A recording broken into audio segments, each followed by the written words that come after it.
Hi everybody, this is Mike Pach, Move Shoot Move ambassador and owner of Three Peaks Photography. I'm also a board member of DarkSky Colorado, so I really enjoy getting out under dark skies to photograph the stars in the Milky Way. And I'm making this series of videos to help you edit your astrophotography images. Editing is a huge part of making your astrophotography images look good. And if you notice, if you shoot in camera raw, that the files right out of the camera are pretty dull and they need some help. So I've been using Photoshop for more than 25 years, and I try to keep up with all the latest techniques and tools. And I feel that I've got a really good workflow going on right now that uses all of the latest methods and tools that are available in Photoshop, Lightroom, and Camera Raw. So check out my channel, subscribe.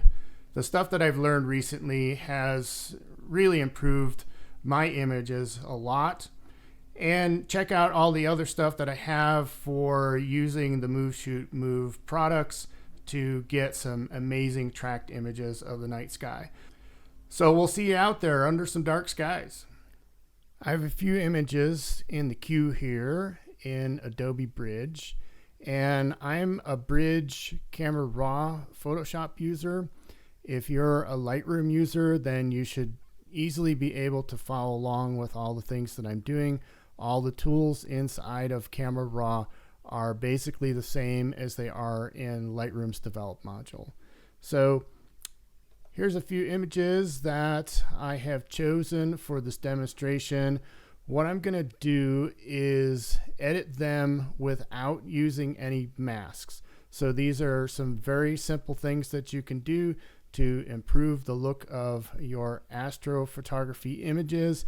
And if you shoot in Camera Raw, you will notice that the pictures don't look all that great right out of the camera, and that's normal. So I'm also going to tell you that just because I am doing the things I'm doing here, that doesn't mean that I'm telling you this is the only way to do things. There's multiple ways to do things in all Adobe products, and different photographers do different things, but I try to stay up on all the most current tools and methods, and I've learned some things from some of my photography friends and from sitting in on some classes recently.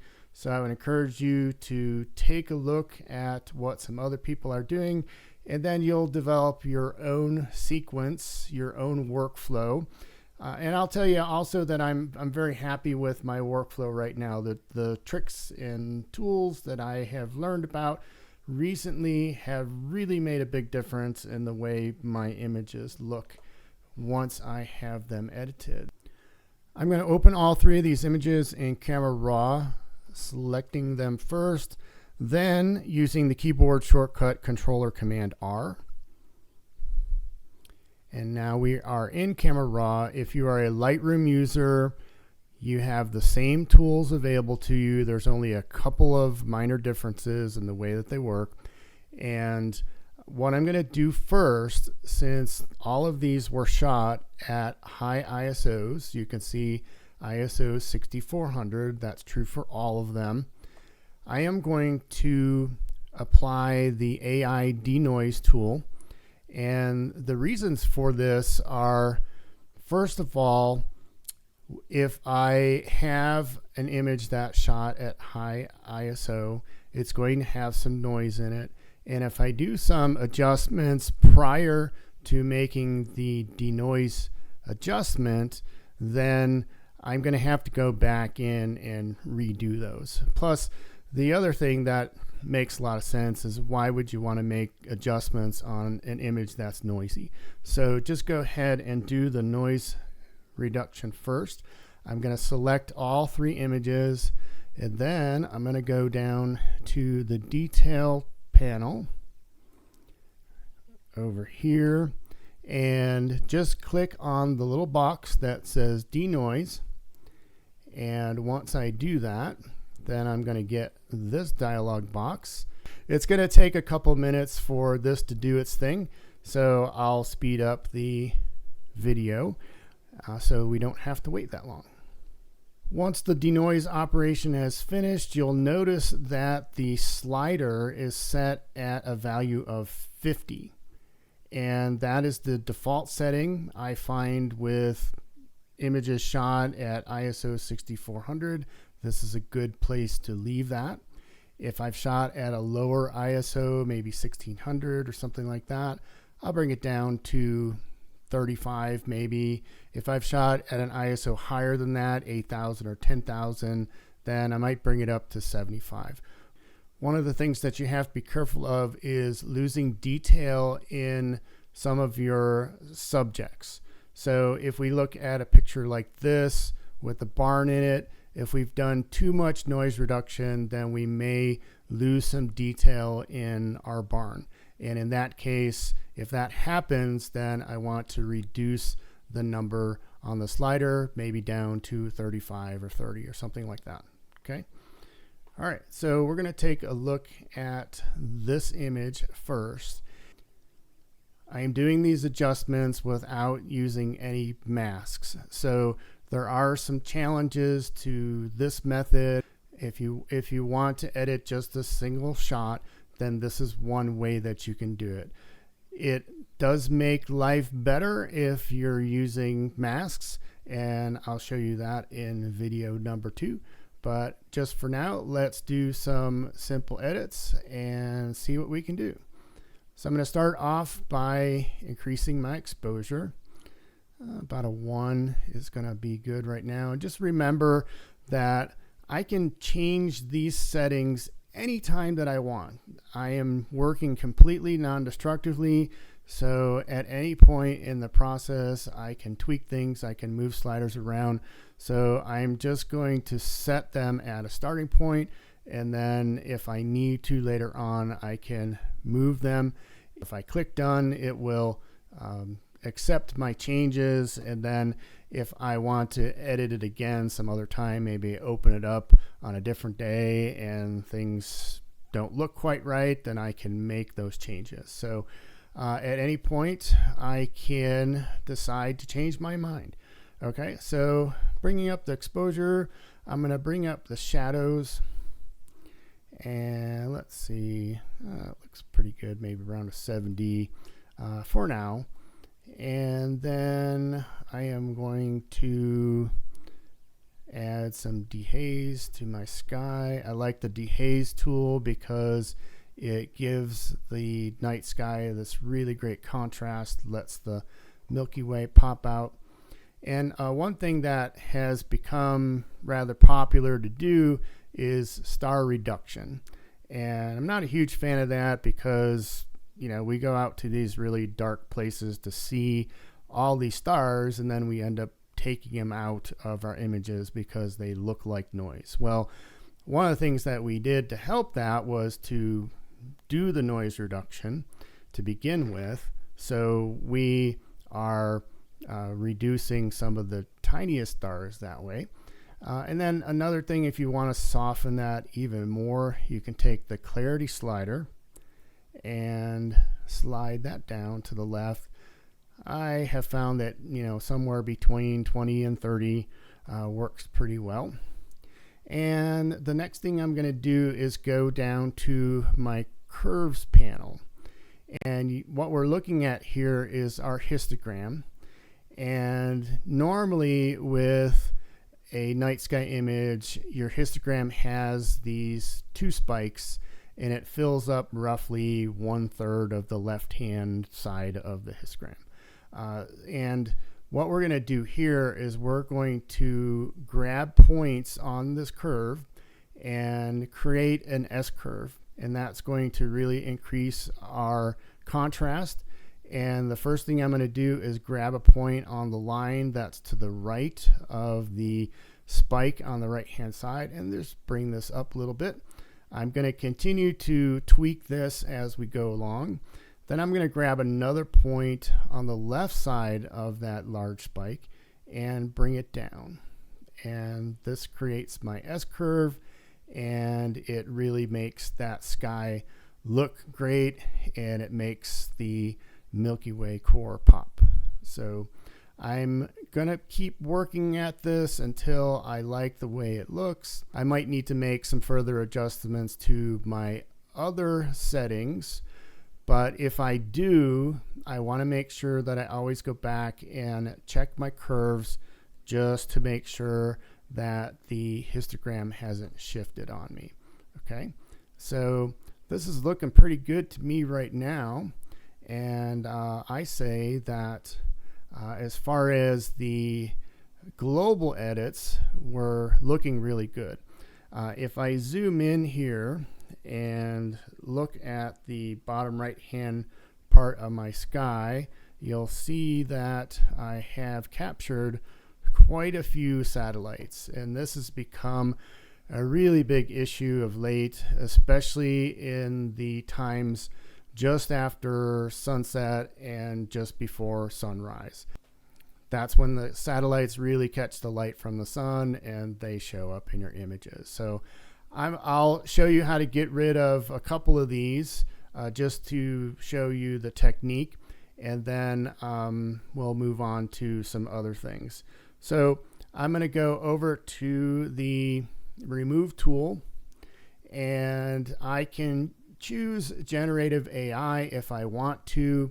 I'm not going to do that for this purpose, but one of the things that you need to be aware of is that sometimes when you try to remove airplanes or satellites, you can end up leaving like a dark line where that's been removed, and that's something that you need to be aware of. Sometimes you remove stars that are in that line that you really don't want to remove. So in those cases, using the AI generative fill might work better, or in the case when you have a star that's in that line, you need to try to cut that short and not remove the star. Here's a little trick for removing things that are straight lines. So the remove tool is a brush tool, and I use my bracket keys to the right of the P to increase or decrease the size. I'm going to work on this satellite trail right here. If I click once, left click once at the beginning of the line, then move my cursor to the end of the line, hold the shift key down and click again, then it removes the entire thing like that. Okay. Voila. So let's try this one here too. Same technique. So click first on the beginning of the line, hold the shift key down, click again, and it is instantly gone. There we go. All right. So another thing I'm going to do before I put this on display is I'm going to do a search for any stuck pixels and other things that I want to remove.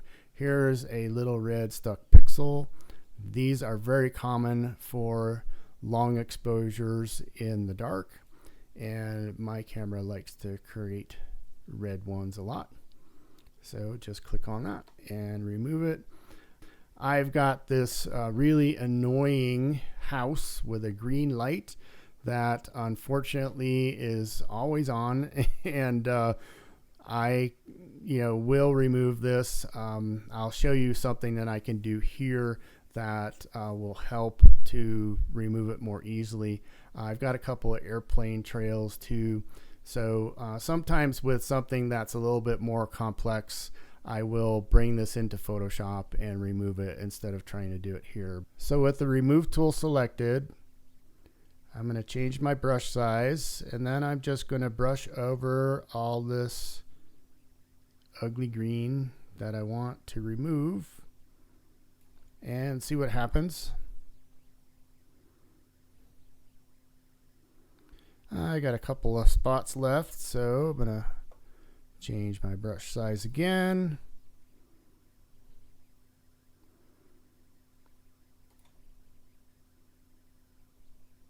Clean these up a little bit.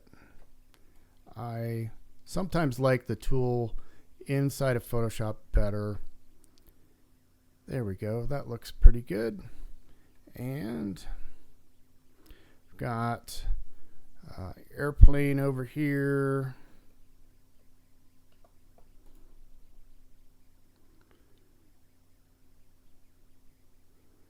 One over here. Oops, didn't remove all of that airplane. Okay. So another thing that we can do is we can toggle back and forth between our before and after. And so the keyboard shortcut in Camera Raw is the P key. So just hit the P key. That's where we started. And this is where we are now. And that's a huge difference, just doing these simple adjustments. The other thing that we can do is click on this little icon down in the bottom right hand corner here. And this toggles as well between the before and after. Lightroom has a similar icon, and I believe it's on the lower left hand side. But for now, we're calling this done. I know I still have a little bit more work to do, but for this demonstration, I think that this looks really good.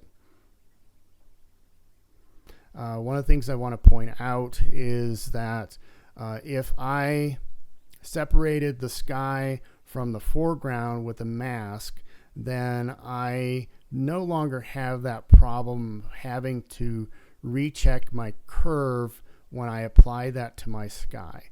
So because we have had to make some tweaks to the adjustments in the light section and the effects section, then that can affect my curve.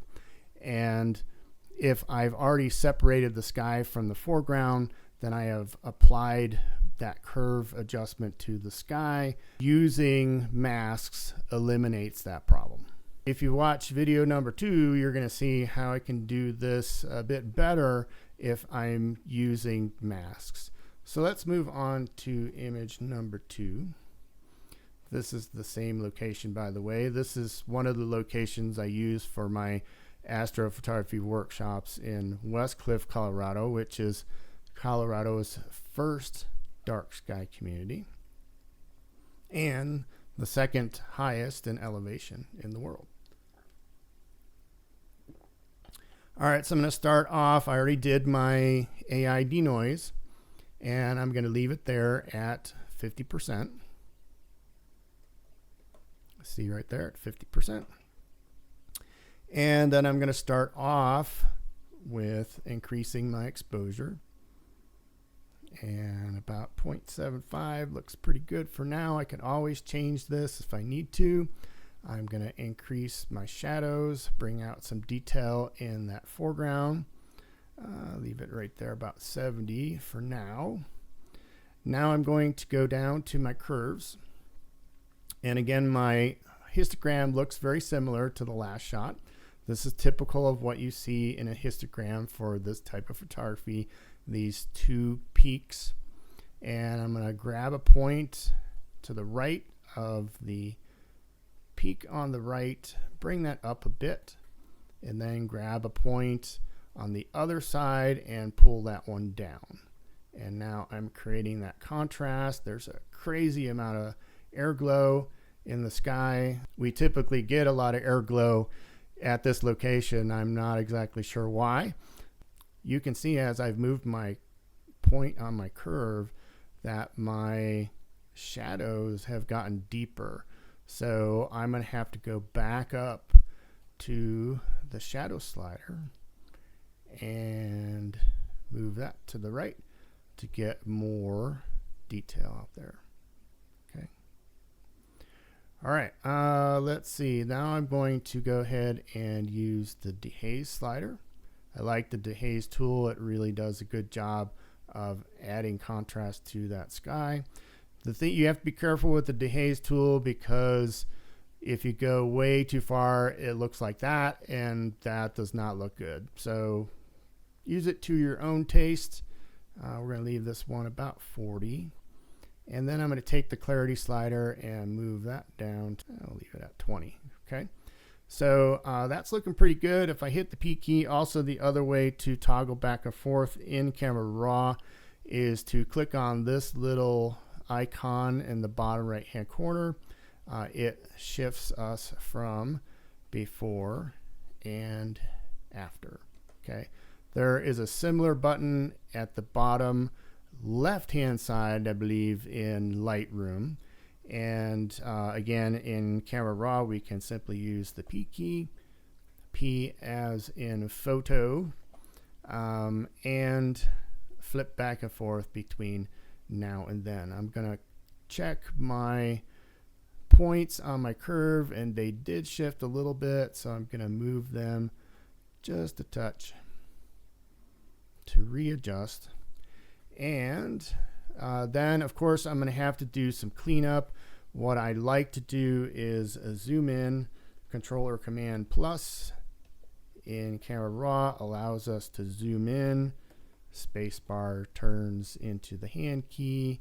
And one of the things that's really common with night photography, especially with your foregrounds, dark foregrounds, is seeing stuck pixels. So my camera is notorious for creating stuck pixels. So I've got a nice bright red one right there that I'm going to take out.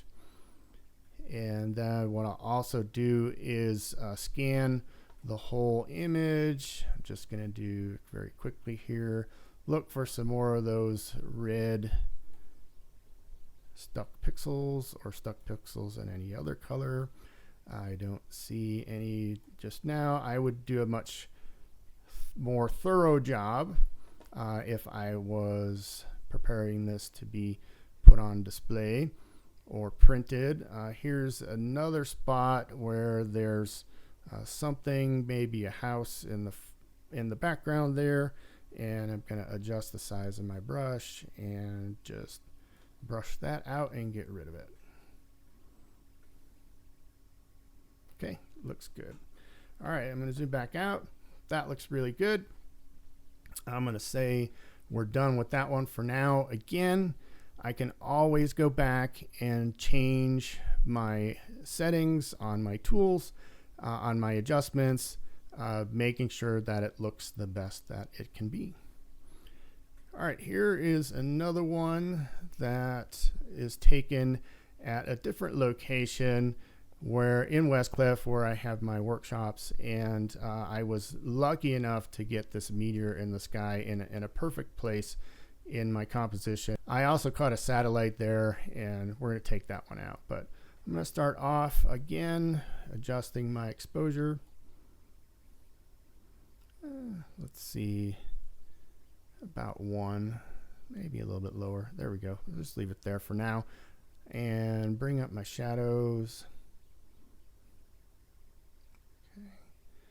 That looks pretty good. Go down to my curve. Make that S curve by grabbing a point in front of the histogram, and then another one to the left of that bigger spike, right in the middle between the two. And this shot was actually taken just as morning twilight was beginning, so the sky's a little bit blue, and you can see some pretty cool air glow in the shot as well. So I'm going to take my dehaze slider, move it to the right, about a 30, and then I'm going to take my clarity slider and move it to the left. Okay, looks like I need to bring up my shadows a little bit more. I can take my shadow slider. This is one of the things that I learned recently. I was always afraid to take my shadow slider beyond 50 because then you would start seeing noise. But if you have a camera that's producing really good images at high ISOs, after you do your AI denoise, you can take this shadow slider all the way to 100 and still have a really good looking image. Now let's go back down. I'm going to recheck my curves just to tweak this a little bit. And let's do our, in this one, because my Milky Way core is a bit bright, I'm going to take my whites down all the way to -100. And then I'm going to play with the highlights a little bit, see if that makes any changes. Going to the left a little bit helps my core. And leave it down at a 20. I'm going to make an adjustment to the contrast too. And about a 10. And then I'm going to go back and check. Oop, look at that. That changed quite a bit. Let's see. There we go. I could also wait to do the curves until I've done all the other adjustments, but I find that going back and forth between adjusting the curves and making the other adjustments really helps. It's just a matter of tweaking things a little bit. Okay. All right. So let's see the before and the after. Huge difference. Another thing that I'll point out is that I have a couple of LED panels here that are illuminating the barn, and you can see some spillover of that light onto the grass. With this particular method, not using any masks, I'm essentially going to have to leave that alone unless I want to go into Photoshop and mess around with it. But if you watch part 2, the next video, I'm going to show you how to use masks, and we're going to work on evening out this light that's in my grass in the foreground. And with masks, we can do that very easily. So again, here are some very simple things that you can do to make your astro images look really great and ready for display.